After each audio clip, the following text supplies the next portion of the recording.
শুভ সকাল বন্ধুরা, কেমন আছেন সবাই? আশা করি ভালো আছেন, সুস্থ আছেন।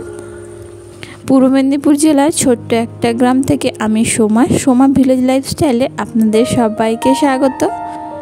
আর এখন বাজে সকাল 5টা। এখন থেকেই আপনাদের সাথে নিয়ে ব্লগটা শুরু করছি। আর আপনাদের কাছে অনুরোধ রইল পুরো ব্লগটা দেখার জন্য। সকালে ঘুম থেকে উঠে মুখটা ধুয়ে তারপর চলে এসেছি বাসি ছাইগুলো বের করে দেবো বলে। আর বাসি ছাইগুলো বের করে দিয়ে আমি পুকুর পাড়ে ফেলে দিলাম। পুকুর পাড়ে ফেলে দিয়ে এসে হাত পা ধুয়ে চলে এসেছি ছেলেকে শরবত করে দেবো। কারণ বাবু 5:30টার সময় না টিউশন যাবে, ওর প্রাইভেট আছে 5:30টার সময়। ওই জন্য শরবতটা দিয়ে ওকে ঘুম থেকে তুলে দিয়ে আসবো।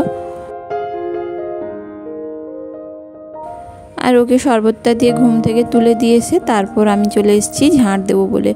বাসি ঝাঁটটা দিয়ে দেবো। আর এদিকে শ্বশুরমশাইও উঠে পড়েছেন, কিন্তু শাশুড়ি মার শরীরটা ভালো ছিল না, ওই জন্য উনি একটু দেরি করেই উঠবেন। জ্বরটা কেটে গেছে, জ্বরটা আর নেই। ওই একদিন মতো জ্বর হয়েছিল, তো শরীরটা যেহেতু ভালো নয় তার জন্য এখন ওঠেনি। না হলে কিন্তু সবার আগে আমার শাশুড়ি মাই উঠে পড়ে আমাদের আগে।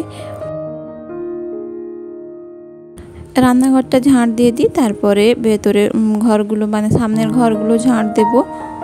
শনিবার দিন আমাদের ধানগুলো কাটা হয়েছিল, তো আজকে সকালেই ধানগুলো তোলা হবে। মানে মেশিনে যেহেতু কাটা হয়েছে ওগুলো তুলে এনে রোদে ফেলতে হবে। তো সেই জন্যই বাবা সকাল সকাল গেছে, কারণ যে মজুর হয়েছে ওরা বলেছে তো 5টার সময় ধানগুলো বয়ে আনবে। তো সেই জন্যই বাবা তাড়াতাড়ি উঠেছে। ঝাঁট টাঁট দিয়ে তারপর বাবাকে ছাতু আর চা করে দিয়েছিলাম। আর বাবা 5:30টার মধ্যেই না বেরিয়ে গেছে। তারপর মা উঠে পড়েছে আর আমি ঝাঁট দিয়ে রুটি করতে চলে এসেছি। রুটিটা করে নিই, তারপর না আমি একটু যাব যেখানে ধান ফেলা হবে না, ওখানে পলিথিন নিয়ে বা নেট নিয়ে যাব, ওখানে পাতিয়ে দিয়ে আসতে হবে।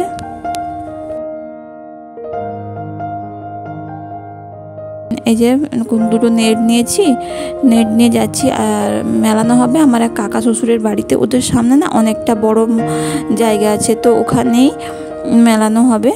এই যে নেটগুলো পাতিয়ে দিয়ে এসেছি, এর উপরেই ধান পড়বে, ধান পড়ে এখানেই শুকোতে দেব। আবার শুকিয়ে গেলে তখন বিক্রি হয়ে যাবে। আর ওখান থেকে এসে এত গরম লাগছিল না, একটু ফ্যানে বসে পড়েছি। আর ছেলে একটা প্রাইভেট করে চলে এসছে, তারপর আবার একটা প্রাইভেট ছিল, তো সেই জন্য আবার রেডি হচ্ছিল বেরোবে বলে। আর আমি রুটিটা করে রেখে দিয়ে না নেটটা নিয়ে গেছিলাম ওখানে পাতিয়ে দেওয়ার জন্য। তারপর ওখান থেকে এসে দুধ গরম করে ছানা কাটলাম আর আলু ভাজলাম, ভেজে খাবারটা দিয়ে পাঠালাম। খাবারটা নিয়ে চলে গেছে। খাবারটা নিয়ে চলে যাওয়ার পর আমিও একটু কিছু খেয়ে নিয়ে তারপর চলে এসেছি এই চেয়ারগুলো ধুয়ে দেবো বলে। আর এগুলো না থেকে থেকেই মানে ব্যবহার খুব কম হয়, কিন্তু পড়ে পড়েই নোংরা বেশি হয়। তো মাঝে মাঝেই মুছে দিই, তাও নোংরা হয়েছে, তাই ভাবলাম যে সবগুলো চেয়ারই মেজে দিই। চেয়ারগুলো মেজে নিই, তারপর ছাদের উপর কাজ আছে, তো ওখানে যাবো এবার। ছাদের উপর তো ঝাড়া হয়েছিল, কিন্তু ঠিকঠাক মতো মোছা হয়েছিল না, তো ওই গ্রিলগুলো মুছবো। আর জলও চলে এসছে, আর এই জল থাকতে থাকতেই না আমি চেয়ারগুলো সব ধুয়ে নেব। চেয়ারগুলো সব ধুয়ে নিয়ে চলে এসেছি। এই যে বলেছিলাম না ছাদের উপর মোছা হয়েছিল না, তো ছাদের উপর জিনিসগুলো মোছা হয়েছিল না, পরিষ্কার করা হয়েছিল না, তো ওগুলো পরিষ্কার করব আর মুছবো বলে চলে এসেছি। আর এখানে যে উপরে দেখতে পাচ্ছেন না দুটো তাক করা আছে, মানে এই সাইডে দেওয়ালের দিকে দুটো তাক মতো দেওয়া আছে, তো ওই তাকের মধ্যেই না আমাদের বাসন মানে যেগুলো লাগে না এক্সট্রা বাসন ওগুলো থাকে। আর কিছু গিফটের জিনিস, মানে এই গিফটগুলো না বেশিরভাগ বাবাই পেয়েছে।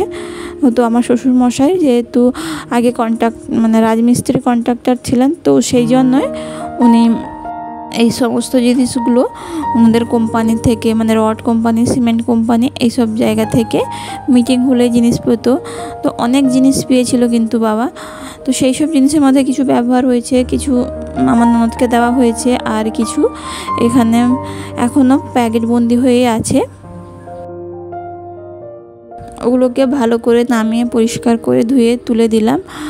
আর এই যে বাসনপত্রগুলো, এগুলোকেও আমি ভালো করে পরিষ্কার করে তুলে দিলাম।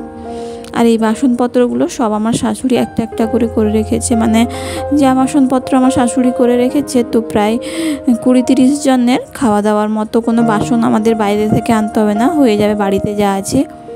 20-30 জনের রান্নার থেকে শুরু করে খাওয়া দাওয়া কোনো অসুবিধাই হবে না, কারণ অনেকটাই বাসন আমার শাশুড়ি মা করে রেখেছে।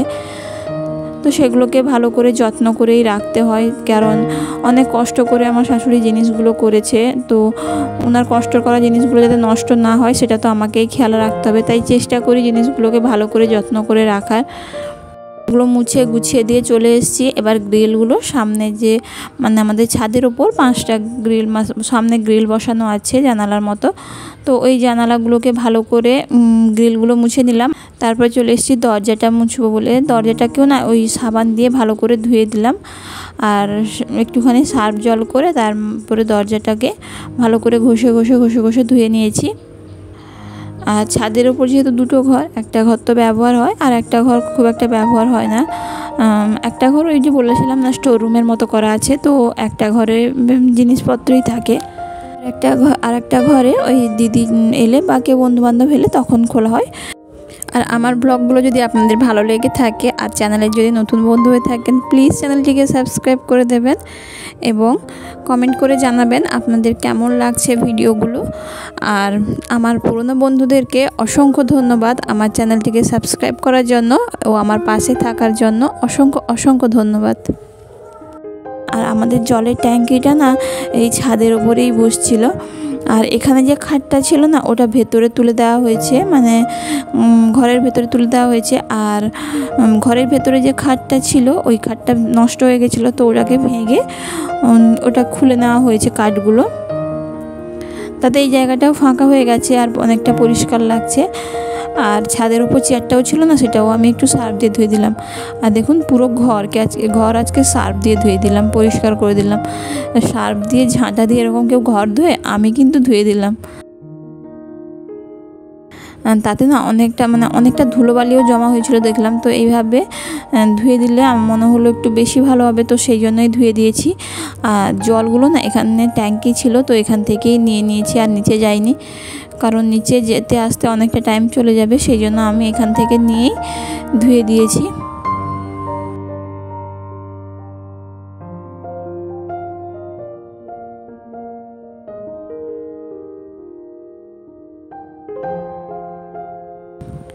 দেখুন আমার ঘরটা গোছানো, মানে ছাদের উপরটা মুছে পরিষ্কার করা হয়ে গেছে, আর জিনিসপত্রগুলোকেও গুছিয়ে রেখে দিয়েছি। পুরো ঘর ধুয়ে দিয়েছি, মানে ছাদ, পুরো সিঁড়ি, তারপর নিচের দিকেও জলটা নিয়ে চলে গেছিলাম, তো কিছুটা এখানে বের করেছি আর বাকিগুলো নিচের দিকে নিয়ে চলে গেছিলাম, তো সেগুলোও ধুয়ে দিয়েছি। দেখুন পুরো বাড়ি কিন্তু আমি ধুয়ে দিয়েছি, ধোয়া কমপ্লিট হয়ে গেছে আমার।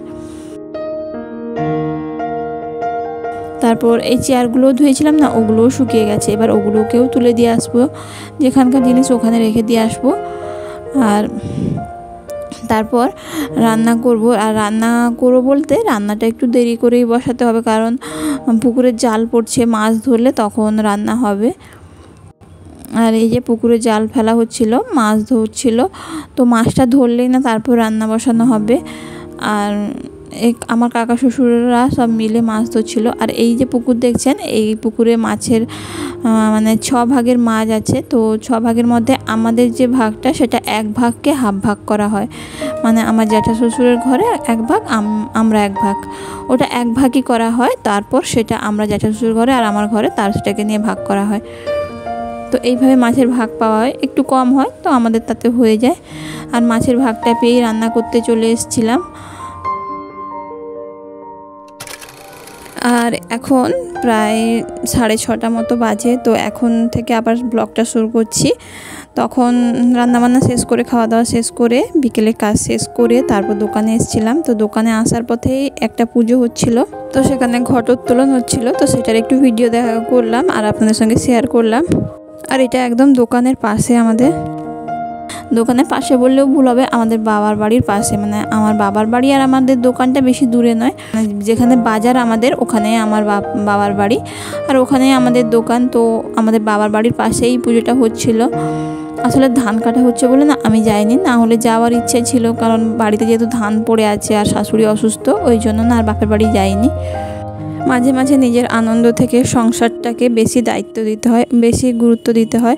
আনন্দ এবছর না হলেও সামনে বছর হবে, কিন্তু ওখানে ধান পড়ে আছে, শাশুড়ি অসুস্থ, তার জন্য আমি কি করে চলে আসতাম বলুন।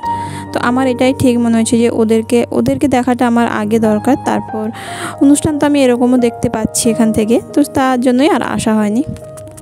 তো ওখানে ঘর তুলতে যাচ্ছিল আর ওইটা একটু ভিডিও করলাম। আর এখানে তারপর চলে এসেছি ঘর তুলতে বেরিয়ে যাওয়ার পর। আর এখানে আমাদের আজকে ফিস্ট হচ্ছে। তো সকালবেলা যে মাছগুলো পড়েছিল না, ওখান থেকে কিছু মাছ রেখে দেওয়া হয়েছিল। তো মানে 3টে মতো কাতলা মাছ রেখে দেওয়া হয়েছিল। তো ওই কাতলা মাছের দই মাছ হবে, আর মাছের মাথা দিয়ে আলু পটল তরকারি আর শাকের চচ্চড়ি, এই 3টে রান্না হবে। তো সবাই মিলে করছিল, তারপর আমিও এসে একটু হাতে হেল্প করলাম, কারণ অনেকক্ষণ তো রেস্ট নিয়েছি। সবাই উনুনের পাশে, গরমে একজন কেন করবে, তো সবাই একটু একটু করলে সবারই একটু হেল্প হয়ে যাবে। তো সেই জন্য আমিও একটু হাতে হাত লাগিয়ে করে দিলাম। তারপর আমি পটলটা ভেজে নিলাম। আমার এই যে যা আলুটা ভাজছে, আমার কাকি শাশুড়িরা এরা বেশি তরকারিগুলো রান্না করে, তো আমরা একটু হেল্প করে দিই আর কি সঙ্গে।